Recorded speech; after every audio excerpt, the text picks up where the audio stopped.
محترم ناظرین کرام، آج کی ہماری اس تقریر کا عنوان یہ ہے، وہ کون سے 3 گناہ ہیں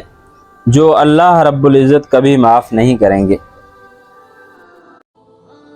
ایک روایت ہے، حضرت عبداللہ بن عباس رضی اللہ تعالیٰ عنہ راوی ہیں، کہتے ہیں کہ اللہ کے حبیب حضرت محمد رسول اللہ صلی اللہ علیہ وسلم نے ارشاد فرمایا کہ اللہ تعالیٰ انسان کے 3 گناہوں کو معاف نہیں فرماتے۔ ان گناہوں کے علاوہ جس قدر گناہ ہوں ان کو اللہ تعالیٰ معاف کر دے گا، لیکن ان 3 گناہوں کو اللہ تبارک و تعالیٰ کبھی معاف نہیں کریں گے۔ ان میں سے سب سے پہلا جو گناہ ہے وہ یہ ہے شرک کرنا۔ ایک حدیث میں جن بڑی گناہوں کا ذکر ہے، الکبائر الاشراک باللہ، کہ کبیرہ گناہوں میں سے یہ ہے کہ اللہ کی ذات کے ساتھ کسی کو شریک بنانا۔ اللہ کی ذات کے ساتھ کسی کو شریک بنانے کا مطلب یہ ہے کہ اللہ کی ذات میں یا اللہ کی صفات میں کسی کو اللہ کے مثل کہنا۔ یہ کہنا مثال کے طور پہ کہ بیٹے اللہ دیتا ہے تو فلاں ولی بھی دیتا ہے، شفا اللہ دیتا ہے لیکن فلاں ولی بھی دیتا ہے،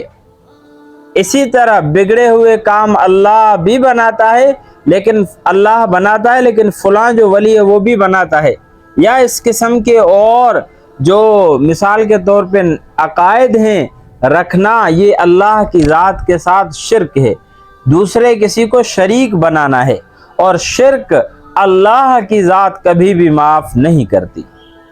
کیونکہ قرآن مجید میں اللہ تبارک و تعالیٰ نے اس کے بارے میں تو واضح اعلان کر دیا کہ ان اللہ لا یغفر ان یشرک بہ ویغفر ما دون ذلک لمن یشاء۔ اللہ تبارک و تعالیٰ شرک کے علاوہ اور جو گناہ ہے وہ معاف کر دیتے ہیں، جو بھی گناہ ہے معاف کرنا چاہیں کر دیتے ہیں، لیکن شرک ایک ایسا گناہ ہے جس کو اللہ تبارک و تعالیٰ معاف نہیں کرتے۔ اب مثال کے طور پہ ہم یہ کہیں کہ بیٹے اللہ دیتا ہے ولی بھی دیتا ہے، تو پھر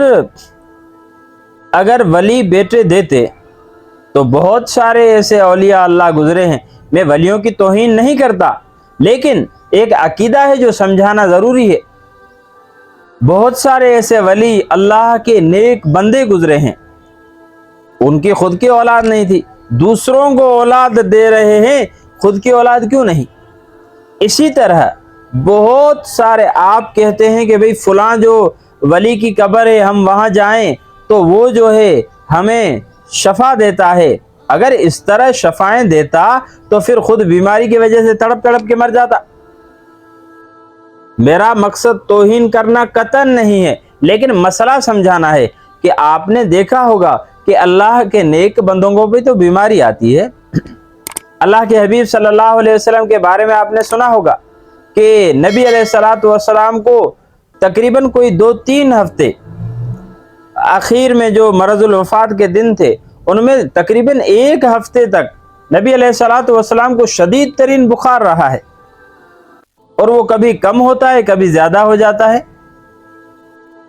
اسی طرح اور جو اللہ کے نیک بندے اس دنیا سے رخصت ہو جاتے ہیں، بیماری کی وجہ سے رخصت ہو جاتے ہیں، وہ اپنے آپ کو ٹھیک نہیں کرتے تو آپ کو شفا کہاں سے دے رہے؟ اس کو خود کو اولاد نہیں ہوئی، آپ کو مرنے کے بعد کیسے اولادیں دے رہے؟ یہ تو عقل بھی اس چیز کو نہیں مانتی، اور قرآن احادیث اس چیز کے صریح خلاف ہیں، تو اللہ کی ذات کے ساتھ کیسے کسی کو شریک بنایا جائے؟ اسی طرح جادو کرنا یا کروانا، ابھی ہمارے معاشرے میں یہ ایک عام وبا پھیل چکی ہے کہ کوئی ہم سے کسی کی نہیں بنتی تو یہ ایک بابے بیٹھے ہوئے ہیں حرام کھاؤ، اور کیا کہیں گے کہ ان کے پاس جائیں گے، فلاں بن فلاں اس پر ہمیں جو ہے جادو کروانا ہے، اس کا جو ہے ملکت ختم ہو جائے، اس کا اولاد ختم ہو جائے، وغیرہ وغیرہ اس قسم کی جو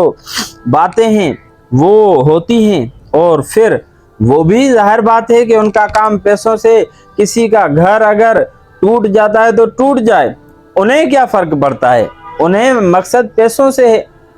آپ اس طرح کے بابوں کو اگر دیکھیں گے تو ان کی شکلیں ایسی ہوتی ہیں کہ بندہ ان کی شکلیں نہیں دیکھ سکتا، یعنی کوئی حیوان ہو اس طرح کی شکلیں جو دوسروں کے گھر بگاڑیں، اللہ ان کی شکلوں میں نورانیت پیدا کرے گا۔ جو دوسروں کے گھر کو توڑ دیں، اللہ ان کے گھر آباد کرے گا۔ جب آپ جا کر اس فقیر کے گھر کی خبر لیں گے تو اس فقیر کی بیوی بھی اس کے ساتھ لڑی ہوئی ہوگی، کیونکہ دوسروں کے گھر پٹانا کوئی آسان ہے؟ دوسروں کے گھر بگاڑنا کوئی آسان ہے؟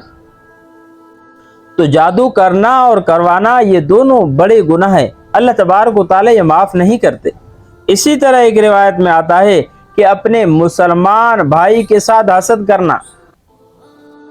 یہ بھی ایک بڑا گناہ ہے، اللہ تبارک و تعالی اس کو بھی معاف نہیں کرتے، کیونکہ حسد یہ ایک ایسا زہر ہے، یا یوں کہیں کہ ایک ایسا زہریلا گناہ ہے جو آدمی کی سالہ سال کی تمام نمازیں، تمام عبادتیں، تمام تلاوتیں، تمام صدقات، اور اس کے علاوہ اس نے حج کیا، اس نے زکاتیں دی، اس نے خیرات کیا، یہ تمام کی تمام عبادتیں جو حسد ہے یہ آہستہ آہستہ ختم کر دیتا ہے۔ کسی کے ساتھ حسد کرنے لگ جائے، فلاں کو عزت کیوں مل رہی ہے، فلاں کے پاس مال زیادہ کیوں ہے، فلاں خوشحال کیوں ہے، یہ اللہ اس سے ختم کر دے،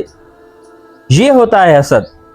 حالانکہ یوں ہونا چاہیے، اللہ تبارک و تعالیٰ نے کسی کو مال دیا ہے، اپنے حال کو دیکھ کر کہے کہ یا اللہ اس کو اور بڑھا کر دے، یا کسی کو عزت دی اس کو اور بڑھا کر دے، یا اللہ مجھے بھی یہ چیزیں نصیب فرما۔ اور اللہ تبارک و تعالیٰ کے خزانوں میں کمی تھوڑی ہے، اللہ رب العزت ضرور آپ کی عزت میں بھی اضافہ فرمائیں گے، لیکن سوچ منفی نہ ہونی چاہیے، مثبت سوچ ہونی چاہیے، منفی سوچ سے بچنا چاہیے، تبھی اللہ تبارک و تعالیٰ جو ہے ہمارے جو کام ہیں وہ بنائیں گے۔ تو یہ 3 گناہ ایسے ہیں جن کو اللہ تبارک و تعالیٰ معاف نہیں کرتا، قیامت کے دن اللہ رب العزت انہیں معاف نہیں کریں گے، اس لیے ان 3 گناہوں سے خصوصاً بچنا چاہیے۔ اللہ تبارک و تعالیٰ سے دعا ہے اللہ رب العزت ہمیں صراط مستقیم نصیب فرمائے، آمین، وآخر دعوانا الحمدللہ۔